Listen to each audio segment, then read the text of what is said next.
Praise the lord. July 10వ తేదీ 2024.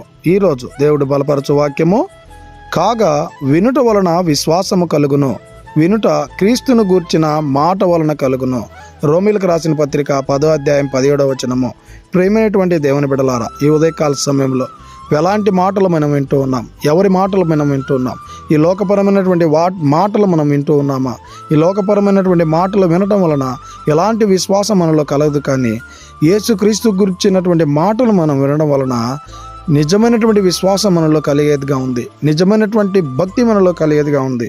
ఈ లోకపరమైనటువంటి మాటలు వినడం వలన చెడిపోవడమే తప్ప మనకి ఏ ప్రయోజనము ఉండదు.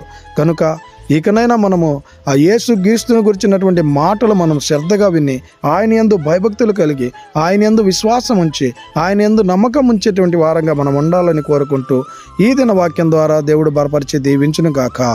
ఆమెన్. God bless you.